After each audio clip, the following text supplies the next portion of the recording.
Magandang umaga po sa inyo lahat guys. Kasama po natin si kaibigan natin na tatay.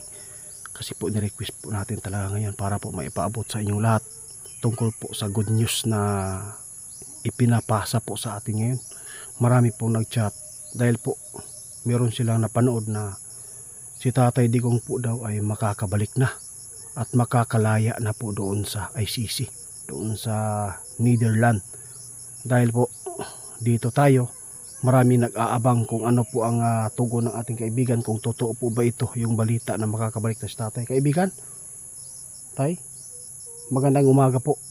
Ngayon, meron po akong pakay sa inyo tay, dahil po ay good news po ito para sa mga supporters ni Tatay Digong, dahil po ay makakalaya na po daw si Tatay Duterte doon sa Hague, no? Gusto po nilang mapanood at malaman ang katotohanan nito, kung hindi po ba ito fake. Kayo po daw ang kanilang hinihintay na magpaabot. Kung meron po ba kayong kaalaman nito? Guys, ito po yung sabi ng ating kaibigan. Titingnan po niya kung totoo po itong balita. Kasi po, meron pong mga balita ngayon na kumalat. Yung ICC, binabayaran po daw ni Lisa, tay, ng $100 million. Napakalaking pira yan. At saka, yun nga, kaya idiniin po si Tatay Digong at tinugunan po nila, no? Tinugunan po ng ICC para hulihin at yun, nadala po sa Netherlands. Ang problema lang po dito, kasi meron tayong nasagap na balita tayo tungkol po sa ipinapaabot sa atin na merong plano na paktayin daw si Tatay Digong. Yun, kaya binabayaran po. Yun po ang plano ngayon na siguro mga 6 months parang gawin na lang normal po ang kanyang buhay na siya po ay mamatay lagi. Kung sa man ka tinuod tayo, tinuod ba ni?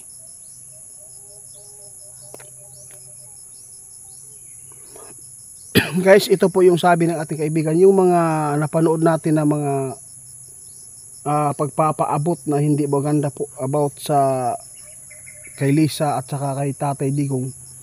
Hindi lang muna tayo magpaniwala dyan Oo. Kasi marami po talaga naggawa-gawa po ng mga istorya para lang po makapag-views, mag-viral ang kanilang ipinapaabot na fake news. No, titingnan pa ng ating kaibigan. Pero mas maganda po na hindi po talaga magkampante si tatay. Hindi po natin alam kasi po mayaman po yung taong nakakalaban po ni tatay, di ba? Digong, kaibigan. Unahin po natin tay yung ipinapaabot ng tao na si Tatay Digong daw ay makakalaya na po daw doon sa kanyang hinaharap na kaso. Ano po ba ang inyong tugon po dito? Meron po ba kayong impormasyon na nakuha na kung totoo man po ito, makakalaya na?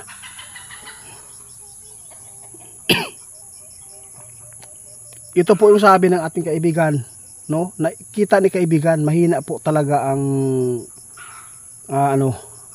kaso na yan, mahina, no? At saka meron lang problema dito, kung totoo man po itong binabayaran po ni Lisa yung ICC ng $100 million, delikado si tatay. Kaya nandito tayo para po iparating sa inyo na hindi po talaga tayo pwede na magtiwala agad sa mga ipinapaabot ng mga tao o fake news ba. Kung sa GMA, kung ano po yung mga sa News TV, pwede po tayo doon makapanood kung totoo po ba itong mga isyo. Kaya marami po nagsisiraan, kaya dapat po talaga mag-ingat tayo. Tay, oo, gusto kong maipaabot sa kanila kung totoo po ba ito na makakalaya. Guys, ito po yung sabi ng ating kaibigan si tatay yung nagpaabot sa atin, no, na kung makakalaya pa ba. At saka makakalaya na daw sa kaso. Hindi pa. Oo, sabi ng ating kaibigan. Pero mawalan bisa po yan. Dahil matanda na si tatay. Tapos, yung kaso po niyang hinaharap, yung sinasabing killing, no? Huwag kayo mag-alala kasi mahina po talaga yung ebidensya po doon. At saka, yung mga supporters ng ating kaibigan, huwag po kayo sawa na magdasal para po sa kaligtasan ni Tatay Digong. Kasi po matanda na po Oo, hanggat may buhay pa, pwede pa yan na makapaghingi siya ng yung tawad ba sa Panginoon. Lalo na po yung kanyang mga pananalita na hindi po talaga maganda. Mas pinili po daw niya guys na magiging impyerno lang siya. Yun po ang sabi ng ating mga subscriber dito. Tay, yun po ang gusto ko malaman. Kung yung nagsasabi po ba na makakalaya, ano po bang nakita nyo?